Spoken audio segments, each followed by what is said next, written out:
Well, hey, tonight I want to kind of kick things off with just plugging a few things we got coming up on the calendar. And one is that next weekend we have our very own Bishop Jeremy Parker is going to be bringing the message next Saturday. So I'm super excited about that. If you were here the first time he spoke, man, you did just such an amazing job. And so yeah. Really excited for next Saturday to hear from him. And then also just wanted to plug, we got a pretty big day coming up on the calendar in a couple of weeks. Any guys actually know what is happening in 2 weeks? Not a clue. Mother's Day. Mother's Day! Come on, guys!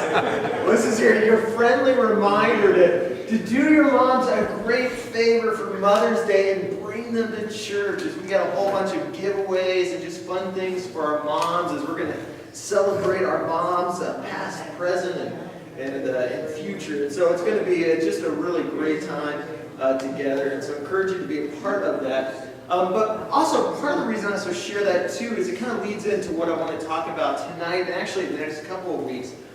This reality and this topic that especially if you're a mom, but really all of us can identify with, but especially if you're a mom, you can identify with.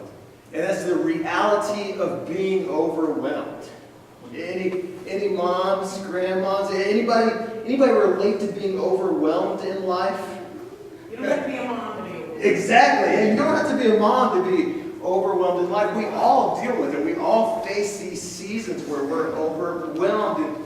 And if that's you, or maybe you've been overwhelmed, or you've come into this place and you're like, I'm there right now. I'm feeling overwhelmed when I look at stuff in my job, look at stuff in my relationships, stuff in my workplace. And listen, if that's you, you've come to the right place tonight. As tonight we're going to talk about how do we overcome being overwhelmed. How do we overcome being overwhelmed? And to do this, we're going to look at a guy in the Bible by the name of David. And specifically, this season in David's life that we read about in 1 Samuel 22, but interesting enough, is actually kind of described in his own words in Psalm 142. This season where he's absolutely and totally overwhelmed by life. And so just to kind of set this in context a little bit before we sort of dive into it, there's some things you kind of have to understand about David's life leading up to this. And that's that whenever David first sort of shows up in the Bible, we see good things just seem to follow him. Good things just seem, wherever David shows up, just good things seem to follow him. And we see this in 1 Samuel 16 when David first shows up on the scene, and he comes home and he shows up at the house and he sees this kingly recruiter by the name of Samuel who's been going door to door trying to find and ultimately prophesy and anoint the next king of Israel. And so he shows up and much to his surprise, actually much to everyone's surprise, Samuel says, "Hey, you're it. David, I know you just see yourself as a scrawny little shepherd boy, but you're going to be the future king of Israel." And the reason I say surprise is no doubt, not only was David surprised, but certainly his family, his dad certainly was. In fact, so much so, like his dad didn't even invite him to the recruiting session. It's like there's no chance he'd ever pick David. And so there's this sense where David gets this prophecy that's foretold about how he's going to become the next great king of Israel. Needless to say, there's a little bit of doubt in the family's eyes, probably even some doubt in David's eyes, because David will actually just kind of go right back to his kind of normal day life as a shepherd boy. Until we read in the next chapter, David showing up again. In 1 Samuel 17, we see him showing up, delivering some supplies to the front lines to his older brothers as they're on this kind of battle, the front lines of this battle, this epic battle between the Philistines and the nation of Israel. Of course, back then, when there were these big fights to sort of avoid massive carnage, what they would oftentimes do is each army would take their best fighter, their best warrior, and then they would just sort of have it sort of mano-a-mano in the middle of the field. And whoever won, that army, that nation won the entire battle. Right? And of course, you don't have to have been in church for very long to kind of know how the story goes, right? I mean, here, David, no one else wants to fight Goliath, this massive giant of a military guy, this warrior, as he gets out there and he starts talking trash. Nobody else wants to fight but David. David shows up to the fight. And as a result, he shows up and God works through him and he ends up taking down Goliath. And as a result, he gets a king's reward. King's reward. And the king's reward at this time was that he actually got the hand of the daughter of the king of Saul in marriage. And so so now all of a sudden we see again, here's David. Every time he shows up, good things following him. And as it continues on, you see this in 1 Samuel 18, continuing on. Now David is showing up again, but this time he shows up as royalty. He's now married into the royal family. Things just seem to keep getting better and better and better in David's life. And again, something you got to understand too about David is that, again, good things seem to follow him, even with his job. You know, David his job was actually being a part of helping to lead the military. And you got to understand, David was more than a one-hit wonder. He was more than just taking down Goliath and then, just kind of, hey guys, you guys should follow me. You guys should, like leading the charge because I've got this incredible experience. I took down Goliath. He could have rested on his laurels, but he never did. In fact, actually, David would continue to rise through the ranks of the military, find success in his job because for the very reason, the fact he wasn't a one-hit wonder. He used it. In fact, actually, there would be songs sung about how Saul had killed his thousands, but David killed his tens of thousands. Like he was building up a resume. He was finding success. Again, not simply one-hit wonder. In fact, I was thinking about this, and my boy earlier in the week he had a baseball game, and he was really getting into it with the first baseman on his team. And they're kind of getting in this argument, and so afterwards I was like, man, what's the deal? Why are we getting so frustrated with the first baseman? And he's like, oh, Dave was trying to tell me like what to do, and in this situation, and if the ball comes my way, how to handle this, and he's like, I don't think he understands just how much experience I've got in this. Like I played an entire game in this position, And listen, that's not David in this. Again, David, not a one-hit wonder. He's got tons of experience. He's just finding success after success. And we read about this from chapter 16 all the way up to 1 Samuel 19. It just seems like wherever David shows up, good things seem to follow. David was sort of that guy in many ways, like in high school, that every guy hated. Because here he had the girl. He had the dream job. He had the brand new chariot with flames of fire on it. I mean, everything was going great. He was a guy who could take you out with a karate chop to the neck in one moment, and then the next moment he's out there singing love songs and tossing his long hair to a crowd of adoring ladies, right? I mean, he was the guy every high school guy hated. And not just that, but this is where we start to see sort of the turning point in the story. Because ultimately, here, David, as he was finding success, his reputation started to grow. In fact, so much so, again, they were singing songs about this guy, and it became a threat to Saul. Saul began to no longer see him as his son-in-law, but he saw him as a threat to his power, a threat to his rule. In fact, so much so, and again, this is where the story starts to turn. 1 Samuel 19, David's own father-in-law tries to take him out with a spear. Now think about it. Like you thought your in-laws, you had issues with your in-laws. Like, man, I don't think my in-laws like me very much. Have they tried to kill you? Like literally throwing a spear at you. That's what's happening here. And so here he is. And if they have, by the way, just you're in good company, because that's what's going on here. And so here David now, all of a sudden, he goes from a guy where everywhere he shows up, good things are happening, to a guy who's now, it seems like everywhere he shows up here in the immediate chapters to follow, like bad things just seem to keep coming about. All of a sudden he goes from this guy who's constantly overcoming life to one now overcome and seemingly overwhelmed by life as he's now living life on the run, living life as a fugitive, trying to, basically stay alive from the wrath of his father-in-law. And as a result, he now finds himself at this place in this season when we eventually catch up to here in 1 Samuel 20, where he's lost his wealth, he's lost his family, he's lost his security, he's lost his reputation. Even at one point, he had to have felt like he even was starting to lose his mind. In fact, interesting enough, but before he ends up in this cave situation, kind of the end of his rope, he would actually be as he's living this life as a fugitive, living this life on the run, he would actually be captured by a country that was very hostile to the Israelite nation. And so being taken captive, his only way of escape, he figured, was to basically pretend like he was crazy. And so that's why, so he got the crazy eyes going, started frothing at the mouth, messed up his hair, I'm sure. And he did such a good job acting crazy, like they literally believed it. They thought, this guy is out of his mind. I know what the stories are, I know what the songs are, this guy's a national hero, but he is crazy.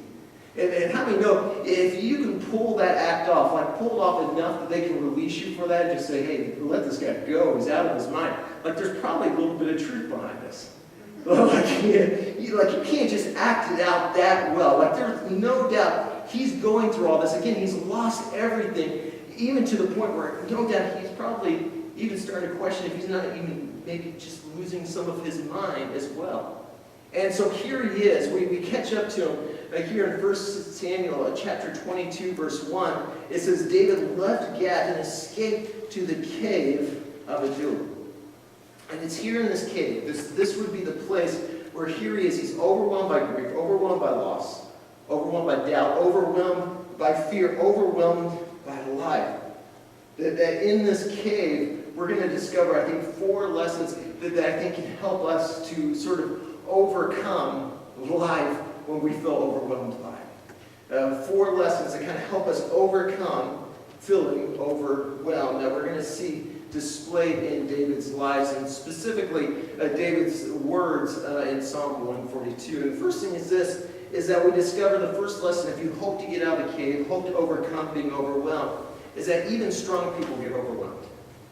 Even strong people get overwhelmed. And I think this is important to know, because I think there's sort of a vein in Christianity and teaching and preaching. I think sometimes we'll try to convince you that if you just have enough of faith, you'll never be overwhelmed in life. Like if you just believe enough, if you do enough right things, if you believe in God enough, only good things will happen to you. Life will be up and to the right the whole way. And it's this ideology that typically is followed by this cliche that God will never give you more than you can handle. Anyone ever heard that? He'll never give you any more than you can handle. Which, can I just tell you, is totally false. It's totally contradictory to every story we read about in the Bible, because we just read, when you just do a surface read of the Bible, you discover one person after the next where God's constantly giving them more than they can handle. Because listen, if you could handle everything in your life, you wouldn't need God, right?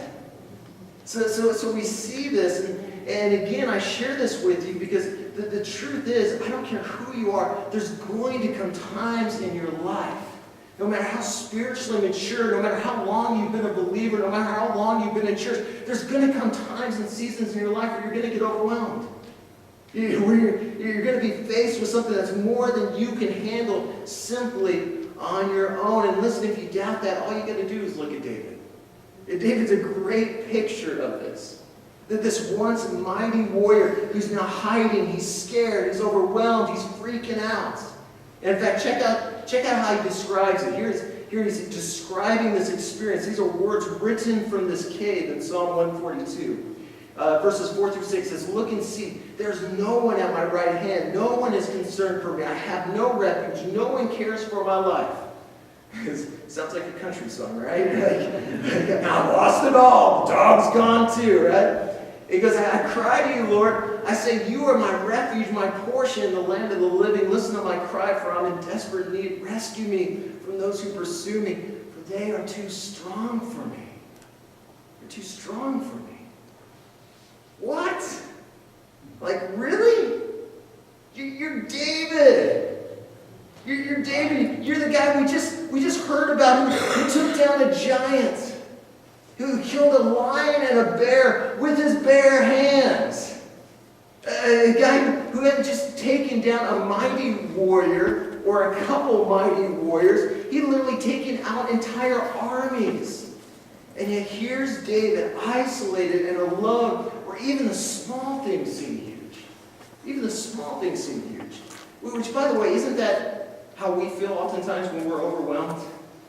Well, like, it's one thing, like, when life is going great and it's, again, it's up and to the right. Like, it's amazing how like, we feel like we can take on the world.